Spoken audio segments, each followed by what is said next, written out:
मुख्यमंत्री तीर्थ दर्शन योजना अंतर्गत नगरपालिका नागदा से 32 यात्रियों का चयन काशी विश्वनाथ के लिए किया गया, जिनका स्वागत सम्मान क्षेत्रीय विधायक डॉक्टर तेज बहादुर सिंह चौहान द्वारा किया गया। जैसे कि नगरपालिका नागदा की परंपरा रही है कि जो भी हितग्राही तीर्थ पर जाते हैं उनको एक दिवस पहले नगरपालिका स्वागत सत्कार कर उनसे आशीर्वाद प्राप्त करती है, नगर की मंगल कामनाओं के लिए उनसे अनुरोध करती है। इसी श्रृंखला में नगरपालिका द्वारा स्थानीय डे केयर सेंटर पर कार्यक्रम आयोजित किया गया। इस दौरान सभापति प्रकाश जैन, भावना रावल, बबीता रघुवंशी, साधना जैन, उषा नरेश यादव, सज्जन सिंह शेखावत, ओम प्रकाश चौहान आदि मौजूद थे। कार्यक्रम का संचालन नगरपालिका उपाध्यक्ष सुभाष चंद्र शर्मा ने किया व आभार इंजीनियर नीलेश पंचोली ने माना।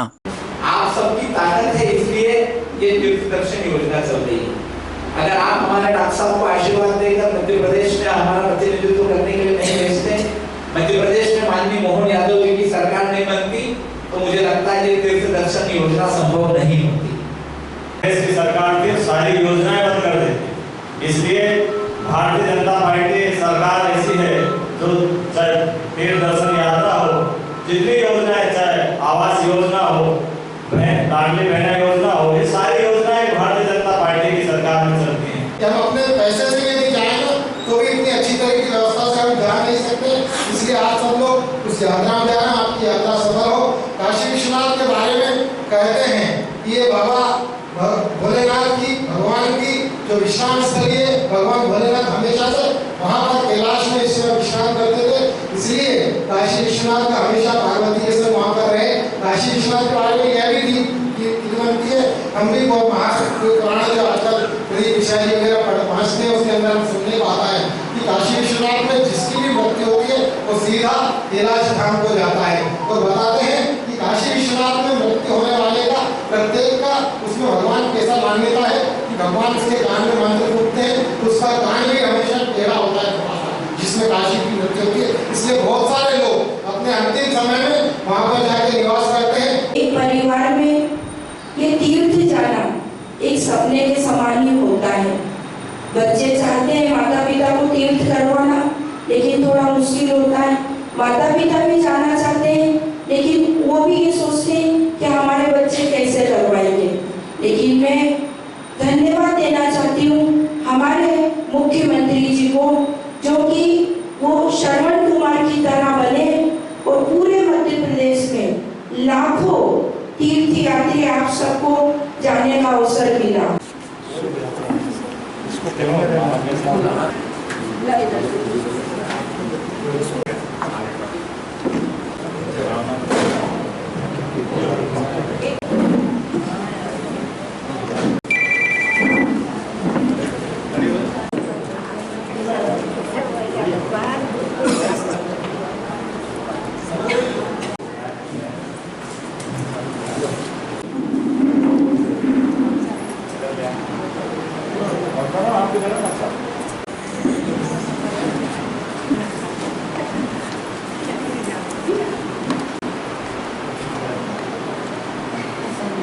प्रकाश जी आप भी कर लो।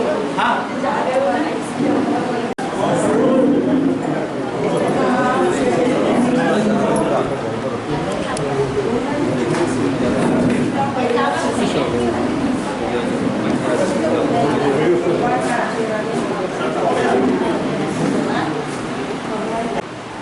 माननीय मोदी जी ने आयुष्मान भारत ऐसा करके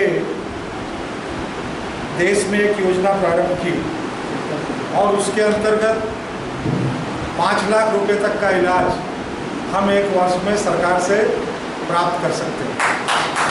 अब इस योजना को 5 साल पूरे होने वाले, लेकिन इस योजना में अभी तक क्या था, केवल 60 साल के अंदर के जो लोग होते थे, मतलब 60 साल से कम, उन्हीं को ये लाभ मिल पाता था।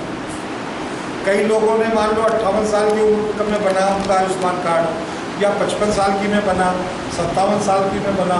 जैसे ही वो 60 साल के होते थे तो वो लाभ उनको मिलना बंद हो जाता था। 60 साल से ऊपर के लोगों को नहीं मिलता था, उसके अंदर सबको मिलता था। अब 60 साल से ऊपर के लोगों की दिक्कत ये है कि कोई वृद्ध 80 साल का हो गया, कोई वृद्ध 75 साल का हो गया, कोई 85 साल का हो गया, और अगर वो बीमार हो गया तो हमारा अपना बेटा भी, हमारे अपने भाई बंद भी एक सीमा तक 50,000 का इलाज करा लिया, लाख का इलाज करा लिया, 1.5 लाख का इलाज करा लिया। डॉक्टर भी कहने लगते थे कि इनको तो ले जाओ, सेवा करो, कहने लगते थे कि नहीं। भाई बंद बेटे भी, परिवार के लोग भी सोचते थे कि अब इनको तो जाने ही है, उम्र पूरी हो गई। पर ये जो घर के संसाधन है, इसको काहे को अब इलाज में बिगाड़ के अपनी परेशानी पैदा करो, इनको तो घर ले जाओ। ये हर घर की सच्चाई है। बहुत कम ऐसे विरले बेटे होंगे, भाई होंगे, पति होंगे, पत्नी होंगी, जो ये सोचती होंगी कि कुछ भी हो हम तो अंतिम समय तक इलाज कराएंगे। ऐसे चंद लोग हो सकते हैं, अन्यथा हर व्यक्ति ये सोचता कि इतना पैसा बूढ़े व्यक्ति में खर्च करने से क्या बने, भले ही पूरा घर उसी की कमाई से बना, लेकिन अगर वृद्धावस्था में उसी के इलाज की जरूरत पड़ जाए तो परिवार का व्यक्ति भी 2-5 लाख रुपए खर्च करने का मन नहीं बनाता। लेकिन माननीय नरेंद्र मोदी जी ने इन वृद्ध जनों के लिए भी आयुष्मान कार्ड योजना को अभी 2 दिन पहले से प्रारंभ कर दिया। अब ये जो हमारे 60 साल से ज़्यादा, 70 साल के, 75 साल के, 80 साल के, 90 साल के जितने भी ऊपर के लोग हैं, अगर इनको भी इलाज में 5 लाख रुपए तक भी खर्च होगा तो सरकार उनको पैसा खर्च करने का काम करेगी। अभी ये मोदी जी ने फिर कर दिया तीर्थ दर्शन, और ये तो सब केवल गरीबी रेखा के नीचे जीवन यापन करने वालों के लिए बनता है। लेकिन इसमें कोई जाति बंधन नहीं, कोई आय का बंधन नहीं, क्योंकि जो बात मैंने पहले कही ना आपको, मान लो अमीर व्यक्ति भी है पर बूढ़े व्यक्ति के लिए 5 लाख रुपए खर्च करने का मन नहीं है, इसलिए इलाज नहीं हो रहा। इसलिए मोदी जी ने इसमें कोई आय की सीमा नहीं रखी, कोई जाति बंधन नहीं रखा। आप भले ही फर्स्ट क्लास अधिकारी थे, भले ही कलेक्टर से रिटायर्ड हुए हो, डिप्टी कलेक्टर से रिटायर्ड हुए हो, आप सेना से रिटायर्ड हुए हो, भले ही आपके पास 100 बीघा जमीन है, कुछ नहीं, अगर आप 70 साल से ज़्यादा के हो गए तो आपका भी आयुष्मान कार्ड बनेगा।